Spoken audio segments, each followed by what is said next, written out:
लेकिन जब रफाकत होती है तो दुनिया खत्म होती है, इब्लीस दुनिया पैदा करता है, लेकिन आपको और मेरा खुदा नजदीकी पैदा करता है। जब जैसे जैसे आप खुदा के नजदीक आते हैं, आप जिंदगी के नजदीक आते हैं, जिंदगी आपके अंदर ट्रांसफर होना शुरू हो जाती है, जिंदगी आपके अंदर आना शुरू हो जाती है। और इसलिए जरूरत है कि हम उस रफाकत में आए, उस खूबसूरत रफाकत में आए जिसमें जब हम आते हैं तो जिंदगी को पाते हैं।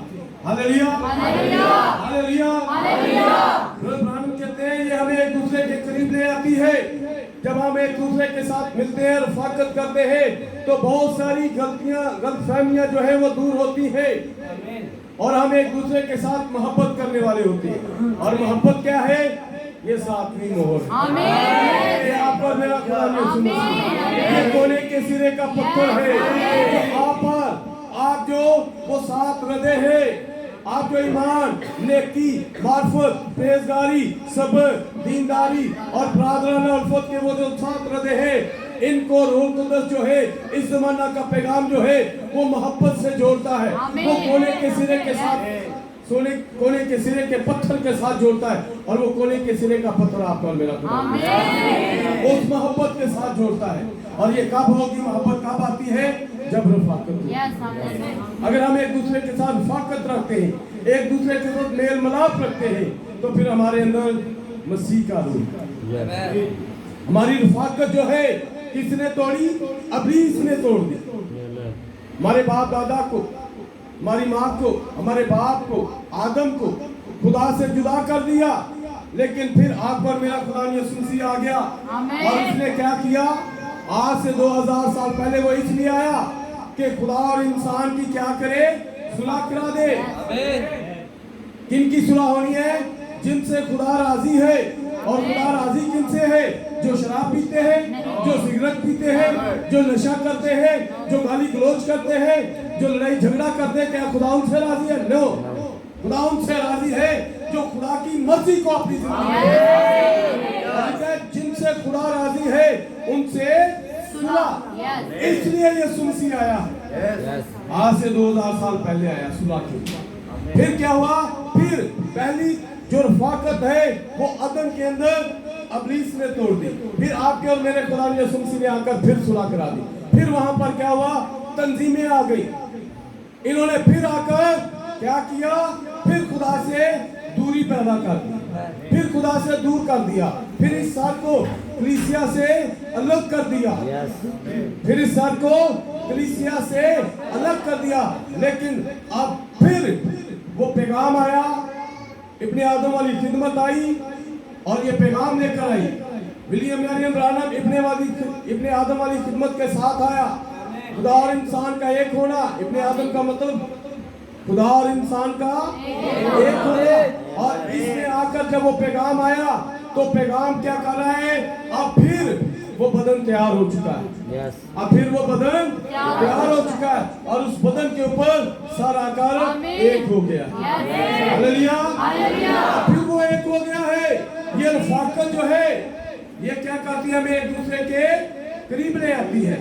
जब हम ईमान के हृदय को लेकर खुदा के पास आए, ईमान से क्या होता है? रास-बात से रह, ईमान से रास-बात से रह जाता है। ईमान से आगे तकदीस, और तकदीस से हम पाक होते हैं। और इसके आगे फिर क्या है? उसके आगे फिर हम नई जिंदगी को हासिल करते हैं, निजात को हासिल करते हैं, रूह कुदस को हासिल करते हैं। और फिर जब हम ये 7 रदे लगाते हैं तो फिर हम अपने खुदाम के साथ जुड़ जाते हैं। जब हम इसमें आगे बढ़ते चले जाते हैं, ईमान में, नेकी में, मार्फत में, परहेजगारी में, सब्र में, दीनदारी में, प्रार्थना उल्फत में, जब यहाँ तक हम पहुँच जाते हैं तो फिर ये कोने के सिरे का पत्थर आकर हम पर फैल जाता है। ये किस वक्त है कि हम रफाकत रखें, हम जुदा जुदा ना हो, हम एक हो जाए, हम एक दूसरे के करीब आ जाए। और जब हम एक दूसरे के करीब आ जाते हैं तो हम खुदा के करीब आ जाते हैं। फिर हम इस कोने के सिरे के पत्थर के नजदीक आ जाते हैं, फिर हम इस सर के नजदीक आ जाते हैं। फिर ये सर जो है अपने बदन पर आकर ठहर जाता है। ये बदन जो है, ये कलीसिया जो है, जो हेडलेस थी, जिसका सर जो था इन तंजीमों ने अलग कर दिया हुआ था, रोमन कैथोलिक ने इस सन को अलग कर दिया था, लेकिन क्या हुआ? पैगाम आया, नबी आया और पैगाम के वसीला से ये साल 1963 में 28 जनवरी को हम खुदा के करीब आ जाते हैं। हम खुदा के करीब आ जाते हैं क्योंकि यीशु ने कहा, जब तुमने मेरे इन सब से छोटे भाइयों में से किसी के साथ ये सलूक किया तो मेरे ही साथ किया।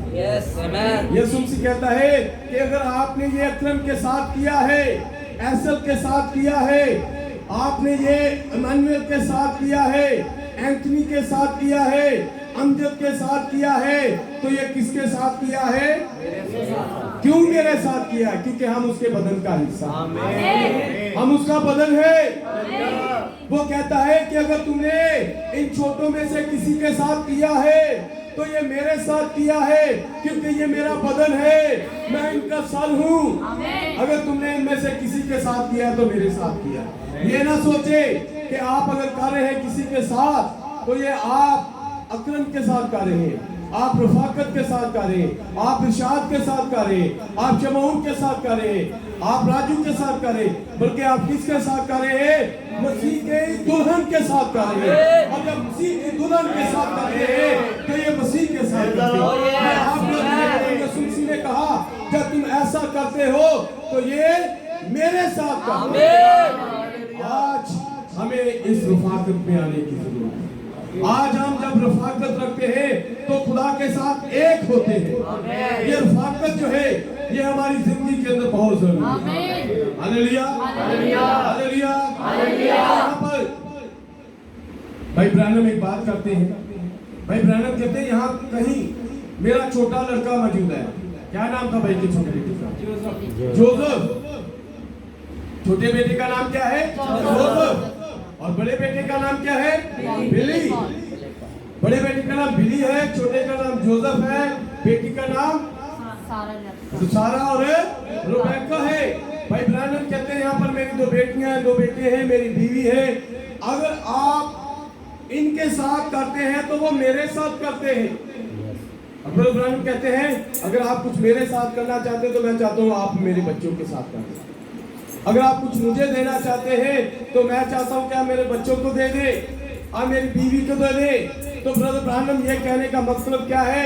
वो कहते हैं जैसे हम ऐसा चाहते हैं, जैसे जमीन पर एक शोहर ऐसा चाहता है, जमीन पर एक बाप ऐसा चाहता है कि अगर कोई उसके साथ भलाई करना चाहता तो वो उसके साथ नहीं बल्कि उसके बच्चों के साथ करे। लेकिन आज क्या होता है? बच्चों के खिलाफ बहुत सारे प्रोपेगेंडा किए जाते हैं। ये मैं अपनी बात नहीं कर रहा, नबी के बच्चों के बारे में। आज बहुत सारे लोगों के पास मुख्तलिफ ख्यालात हैं। बजाय कि नबी के बच्चों को रिगार्ड दें, ये सोचे कि नबी के बच्चे जो है वो अपने बाप के ईमान में कायम है, वो उनका एहतराम रखे। अगर आप उनसे एग्री नहीं करते तो कुछ तो इज्जत होनी चाहिए, कुछ तो रिगार्ड होना चाहिए, उनके लिए नहीं होना चाहिए। लेकिन आज क्या है? बहुत सारी बातें उनके बारे में की जाती है, लेकिन ये ठीक नहीं है। ब्रदर ब्रानम कहता है जब आप मेरे बच्चों के साथ करते हैं तो मेरे साथ करते हैं। तो ब्रदर ब्रानम के कहने का मतलब ये है कि आप और मेरा खुदा जो है वो पत्नियत का वो बाप, वो आप सबका बाप है। वो खाली अकरम का बाप नहीं है, वो शमाउन का बाप नहीं है, वो सिर्फ अशरात का बाप नहीं है, वो तो पत्नियत का मंबा है, वो तो सबका बाप है। तो क्या वो नहीं चाहेगा कि मेरे इन बच्चों के साथ आप करें? अगर आप कुछ करना चाहते हैं तो क्या ये चाहेगा कि वो उसके साथ करें? उसने क्या कहा कि जरा 10वां हिस्सा है वो तुसी किन्हू दे दो।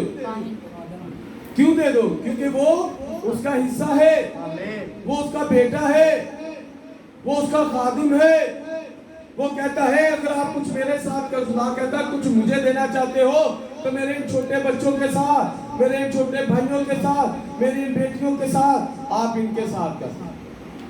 जैसे आप इंसान होते हुए ये चाहते हैं कि आपके बच्चों के लिए कुछ किया जाए, आपके खानदान के लिए कुछ किया जाए, तो हमने इस बात को सीखा है। नबी ने हमें ये बात सिखाई है कि पुराने अहदनामा में जो यहोवा है, जिसका मतलब है कि वो अपने खानदान में रहता है।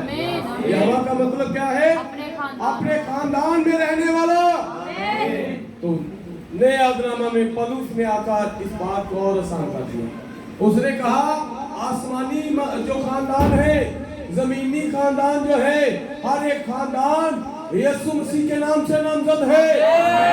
किस नाम से नामजद है? यीशु मसीह के नाम से नामजद है। क्या आप अपने खानदान के लिए पदरियत जो है, जो बाप वाला ओहदा है, सरबराह वाला ओहदा है, सामने वाली जगह है, वहां पर यीशु को रखना चाहते हैं? अगर रखना चाहते तो फिर यीशु भी यही कहता है, वो भी यही चाहता है कि जो कुछ आप मेरे साथ करना चाहते हो वो आप मेरे इन छोटे से छोटे भाइयों के साथ कर दो, वो आप मेरे इस बदन के साथ कर दो, क्योंकि ये बदन जो है ये यीशु का बदन। Hallelujah, hallelujah, hallelujah, hallelujah. तो यहाँ पर ये ऐसे ही है जैसे हम काशवा 10 बाब के अंदर देखते हैं। सर क्या है? वो मसीह है। और बदन क्या है? वो कलीसिया है, जिसके बारे में अक्सर हमारे कुछ भाई सवाल करते हैं। वो कहते हैं कि उसका एक पांव खुशकी पर है और दूसरा पांव तरी पर है। अगर यीशु मसीह 28 फरवरी 1963 को आया तो उसके पांव जो है, ये तो हम सिर्फ उसके चेहरे को देख रहे हैं, ये तो हम सिर्फ सर को देख रहे हैं, लेकिन पौलुस रसूल ने ये बात हमारे लिए आसान कर दी हुई थी। उसने कहा था सर जो है वो मसीह है और बदन जो है वो उसकी कलीसिया है। आज ये जो खुशकी और तरी पर जो है, जो उसके कदम है, ये उसकी कलीसिया है। वो बात उसके ऊपर आकर ये सब फैल गया है और ये पाँव जो है ये पूरी दुनिया के ऊपर खुशकी और तरी पर उसके अपने पाँव। Hallelujah, hallelujah. और ये जानते हुए, वो नंबर 13, और ये जानते हुए कि ये सच्चाई है, फिर मैं सोचता हूँ कि हर बार जब ये जमात इकट्ठी होती है तो ये अंजील की बिशारत की सूरत में खड़ी होती है और कोई खास तालीम नहीं है जिसके लिए फुल गॉस्पेल बिजनेसमैन खड़े हुए हैं। ये बस पूरी अंजील के लिए खड़े हुए हैं। और अगर कोई शख्स इख्तिलाफ रखता है तो ये मुकम्मल तौर पर ठीक है, ये दुरुस्त है। किसी भी तरह हमें रफाकत करनी है। इख्तिलाफ रखना भाई कहते हैं ये ठीक है, लेकिन रफाकत रखनी बहुत जरूरी है, क्योंकि जब आप रफाकत रखेंगे तो फिर इख्तिलाफ जो है वो जाते रहेंगे, दूरियां खत्म होगी, नजदीकी बढ़ती चले जाएगी। अगर कोई गलत है, अगर कोई गलत जगह पर खड़ा है, आपकी रफाकत जो है उसे एक दिन दुरुस्त जगह पर ले आएगी। हमारे चर्च के अंदर जो भाई शमौन है, जिनके पास मुबश्शिर की खिदमत है, वाकई वो मुबश्शिराना खिदमत आज हमारे चर्च के अंदर नजर आती है कि वो बुरे कार उसने लाया। आपकी खिदमत को, उसकी खिदमत का फल नजर आता है हमें। हमारे भाई जो आज हमारे चर्च के अंदर एक ट्रांसलेटर की सूरत में खिदमत करते हैं, भाई जैन जो है, उन्हें वो जब इस चर्च के अंदर लेकर आए, वो कैथोलिक में थे, लेकिन जब उन्होंने इस पैगाम को जाना, किस बात से हुआ? एक रफाकत के स्वाब से। किस बात से हुआ? एक रफाकत के स्वाब से। इसी तरह भाई रफाकत जो है वो अगर यहाँ पर आए हैं तो वो भी एक रफाकत ही की वजह से आए हैं। उनकी रफाकत जो है वो व्हाट्सएप पे भाई फरमान के साथ हुई, आज वो उस रफाकत के स्वाब से इस जगह पर है। इसी तरह भाई अशाद जो है, ये भाई शीर की उस रफाकत के स्वाब से, भाई राजू जो है, भाई इमानुअल जो है, ये उनकी रफाकत के स्वाब से यहाँ पर आए। और रफाकत ने क्या किया है? इनको खुदा के पास लेकर आई है। के पास लेकर नहीं आई, रफाकत भाई के पास लेकर नहीं आई, शमौन के पास लेकर नहीं आई, ऐसन के पास लेकर नहीं आई, बल्कि कलाम के पास लेकर आई। कलाम क्या करता है? हमें जिंदगी देता है। तो यहाँ पर भाई कहते हैं कि ठीक है, इख्तिलाफ हो सकते हैं, लेकिन हमें रफाकत करनी चाहिए, हमें रफाकत करनी चाहिए। बस मैं सोचता हूँ कि ये एक मौका होगा। तो किस काम के लिए मौका होगा? ये मौका इस चीज लिए, इस काम के लिए होगा कि आप खुदावंद के बारे में दुरुस्त बात को जो है वो आप रफाकत के जरिए से उस भाई तक, उस बहन तक पहुंचा सकते हैं। आमीन, हालेलुया। रफाकत जो है, फेलोशिप जो है, ये बड़ा असर रखती है आपकी जिंदगी के अंदर। इसलिए जरूरत है कि हम रफाकत रखें, किसी भाई को, किसी बहन को हकीर ना जाने, क्योंकि वो खुदावंद का बदन है। वो क्या है? खुदावंद का बदन है।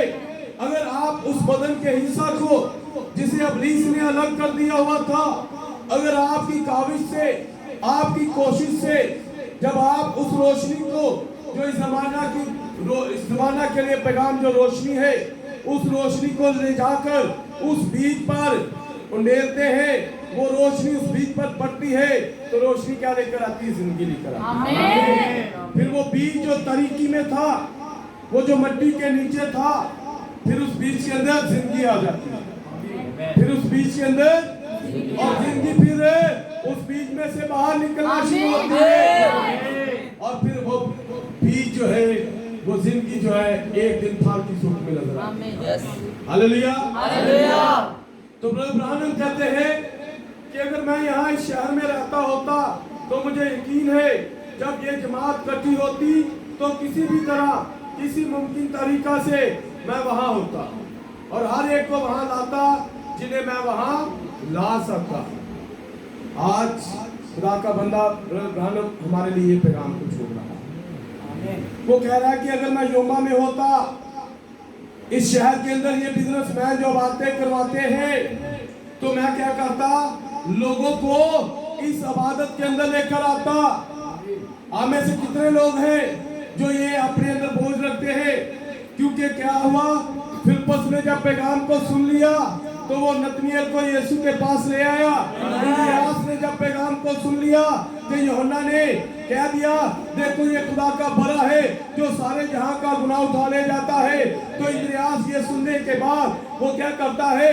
शमौन यानी पतरस को, कैफा को यीशु के पास ले आया। इसी तरह हम देखते वो सामरी औरत जो कुएं पर बैठी थी, जब उसने यीशु से पैगाम को सुन लिया, तो फिर वो अपने गांव के लोगों को यीशु के पास ले आया। आमीन। क्या आज आप ऐसा चाहते हैं? ब्रदर ब्रानम कहते हैं, मैं चाहता हूं कि मैं यहाँ पर रहता होता, तो मैं क्या करता?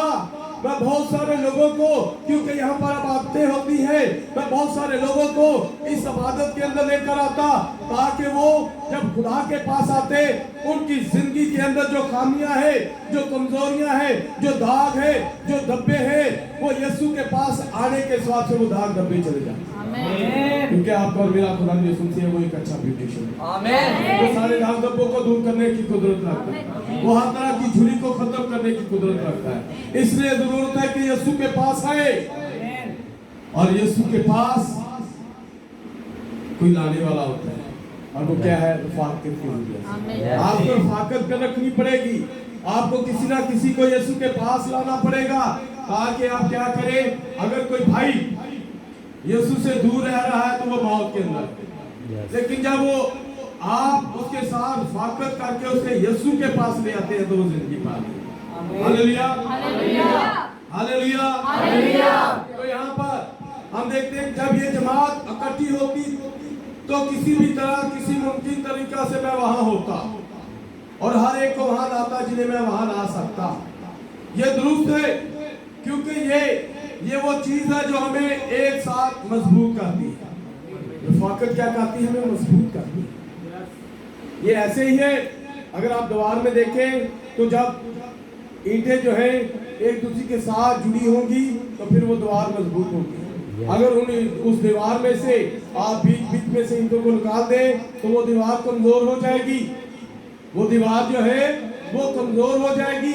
इसी तरह आपके बदन के अंदर आपके ये खुलिये जो है जब मजबूत होते हैं, जब आपके अंदर ये खुलिये मजबूत होते हैं, तो आप तंदुरुस्त होते हैं, सेहतमंद होते हैं। लेकिन ये जब खुलिये कमजोर होना शुरू हो जाते हैं, खत्म होना शुरू हो जाते हैं, तो फिर आप बुढ़ापे की तरफ बढ़ना शुरू हो जाते हैं, फिर आप मौत की तरफ बढ़ रही होती है।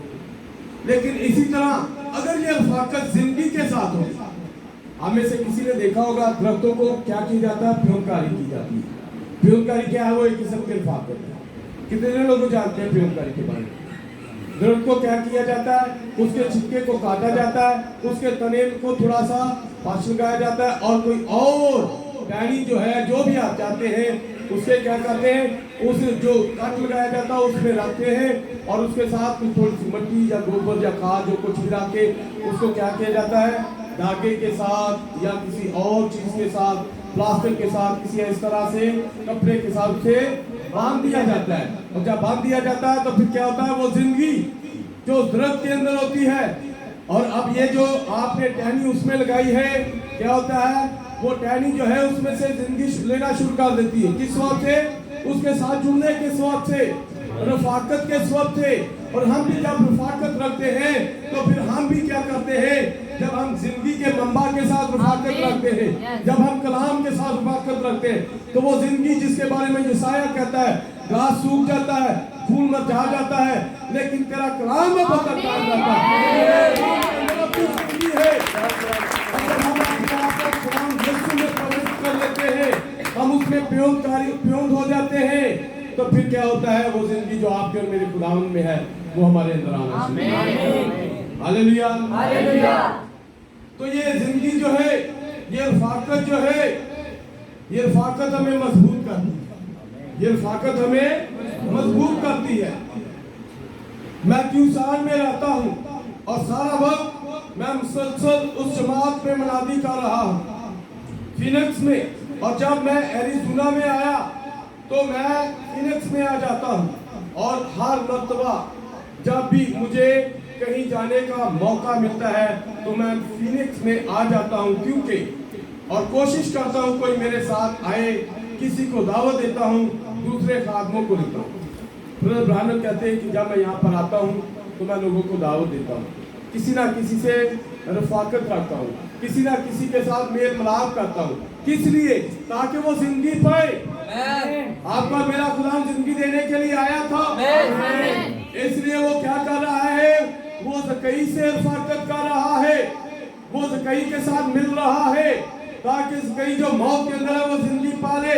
आपका मेरा खुदा यीशु मसीह जो है, वो उस कुएं पर जहां पर वो सामरी औरत थी, वो उसके साथ रफाकत कर रहा है। किस लिए? ताकि वो जिंदगी पाए। तो यहाँ पर ब्रदर ब्रानम भी क्या करते हैं, वो भी आते जब इस इलाका में आते हैं तो वो कहते हैं कि मैं लोगों को मिलने की कोशिश करता हूँ, मैं खादमों को मिलने की कोशिश करता हूँ, ताकि हम क्या करें, रफाकत करें। क्या करें? रफाकत करें। और रफाकत को हमने देखा कि खुदा का बंदा ब्रदर ब्रानम कहता है ये मसा की आवाज़ है। रफाकत जब हम रखते हैं तो खुदा के नजदीक आते हैं। रफाकत जब हम रखते हैं तो हम मजबूत होते हैं। हम क्या होते हैं?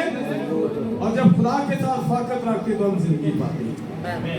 तो यहाँ पर ब्रदर ब्रानम कहते हैं, अच्छा खैर भाई ब्रानम आप देखें, हम नहीं जाते।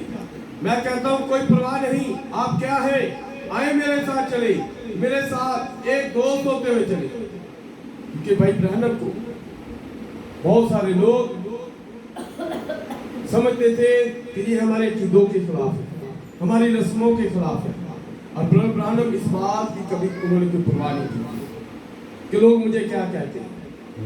ब्रदर ब्रानम को सांप का घास और घास का सांप और इसी तरह और बहुत सारी बुरी बुरी अल्फाज, जो जैसे आपके मेरे यीशु को क्या कहा गया, बाज़बुल। ब्रदर ब्रानम को बुरे अल्फाजों से याद किया जाता था, लेकिन नबी ने कभी भी उनका बुरा नहीं किया। वो शख्स जो ब्रदर ब्रानम को मारना चाहता था, उस पर उसने हाथ उठाना चाहा, लेकिन ब्रदर ब्रानम ने उसे कुछ नहीं किया। क्यों? क्योंकि आपका मेरा खुदावंद जो है, उसने अपने बंदा के अंदर उस मोहब्बत को पैदा किया जिसके स्वाद से वो लोग क्या होते थे, कायल हो जाते थे और वो खुदावंद के पास आ जाते थे। और इसी तरह ब्रदर ब्रानम वो कहते कि चाहे वो कुछ भी हो, लेकिन मैं चाहता हूं कि वो आए और मेरे साथ चले और हम रफाकत रखे, ताकि ये खुदा के नजदीक आ जाए। क्योंकि जब रफाकत रखते हैं तो कुर्बत में आते हैं, खुदावंद के नजदीक आते हैं, सुलवा को, और उन्हें वहां थोड़ी देर के लिए ले आता हूं, बस यही कुछ आपको करना है। ये क्या कह रहे हैं नबी, क्या कह रहे हैं कि आपको क्या करना है? यही कुछ करना है। यही कुछ से क्या रहा? रफाकत रखने के, लड़ाई झगड़ा करना, एक दूसरे के साथ मेल मिलाप रखना है, एक दूसरे से दूर दूर रहना है। हज़रत ब्रानम कहते हैं कि आपको भी ऐसा ही करना है जो नबी ने किया है, आपको भी वही करना पड़ेगा, क्योंकि आप ऐसा करते हैं तो लोग खुदा के नजदीक आते हैं, वो रदों को पूरा करके साल को अपने ऊपर ले लेते हैं, कोने के सिरे का पत्थर जो है उन पर आकर ठहर जाता है, और वो मालूम करते हैं कि हर एक शख्स का दिल रफाकत रखने के लिए तड़प रहा होता है। जो खुदा के लोग होते हैं, तो इब्राहिम कहता है हर एक शख्स का दिल जो है उसके अंदर एक तड़प है, और उस तड़प इसलिए है कि मैं अपने भाई से मिलूं, मैं अपने लोगों से मिलूं, मैं अपनी बहन से मिलूं, मैं अपने तो उस चर्च के साथ, उस कलीसिया के साथ जिसमें मैं रहता हूं, मैं उनके साथ रफाकत रखूं। और फिर इब्राहिम कहते हैं कि हर शख्स का दिल जो है वो रफाकत के लिए तड़प रहा होता है, और हमें इसी तरीके से करना चाहिए। ये रफाकत जो है इब्राहिम कहते हैं आखिरी वक्त का निशान। रफाकत क्या है? ये आखिरी वक्त का निशान है। आखिरी वक्त के निशानों में से एक निशान ये भी है कि हम रफाकत रखें, हम एक हो जाए, हम खुदा के साथ एक हो। यहाँ पर जो निशान हमें नजर आता है कि खुदा के साथ एक होना, ये बादल का कलीसिया के साथ एक होना, और ये बादल क्या है? आप और मेरा खुदा यीशु मसीह का कलीसिया के साथ एक होना, ये आखिरी वक्त का निशान है। खुदा इस जमात को बरकत दे, खुदा आपको बरकत दे, क्योंकि आप बादल के साथ एक हैं। इसके बारे में आपको मेरा यीशु ने कहा था, लूमड़ियों के बाट होते हैं, परिंदों के घोंसले होते हैं, लेकिन इब्ने आदम के सर धरने के लिए जगह नहीं है। उस वक्त अभी बदन नहीं था, लेकिन आज बदन मौजूद है। आज आप पर ये सर आकर ठहर चुका है, आज आप पर ये सर आकर आपके साथ एक हो चुका है। इब्राहिम कहते हैं ये आखिरी वक्त का निशान है। खुदा के आने और हमें जलाल में ले जाने तक कायम रहिए।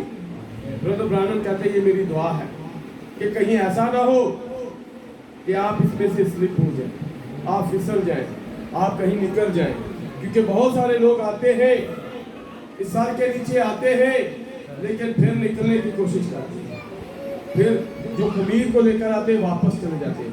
लेकिन आपके और मेरे लिए नबी कहता है कि मेरी ये दुआ है कि आप इसके नीचे ही रहें। आखिरी एक को देखते हैं और इसके बाद हम इसे खत्म करते हैं।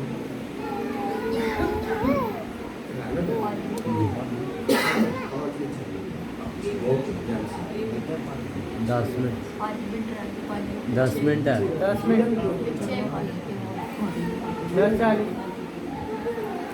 10:40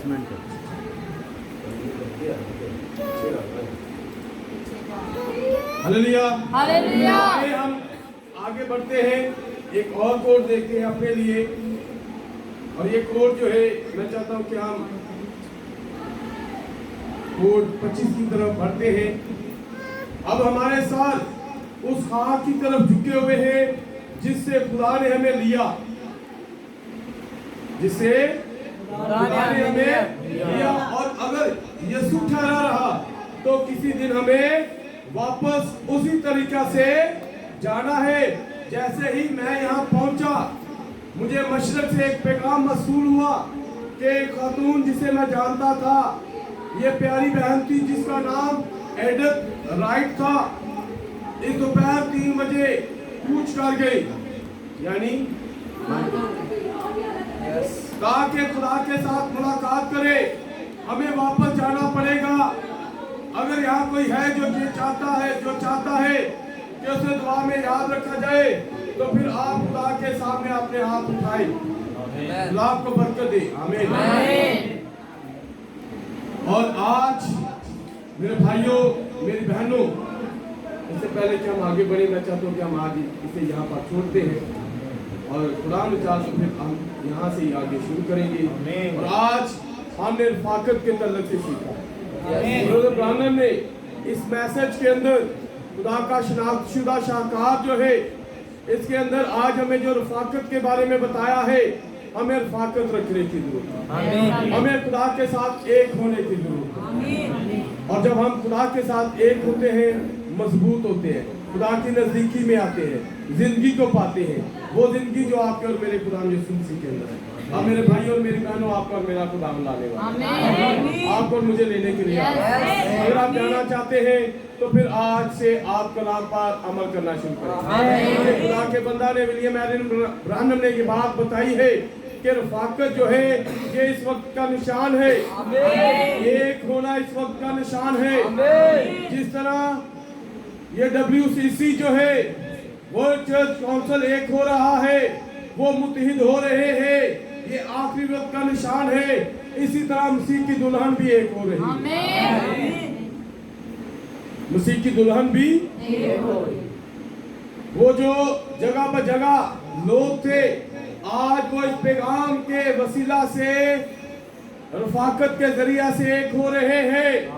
वो मसीह का बदन एक हो रहा है, ताकि क्या हो, जब आपका और मेरा खुदा यीशु मसीह आए तो हम सब उठकर हवा में उसका इस्तकबाल कर सकें। खुदा ना सबको बड़ी बरकत दे, अपने नाम और जलाल में पढ़ने की ताकत। आमीन।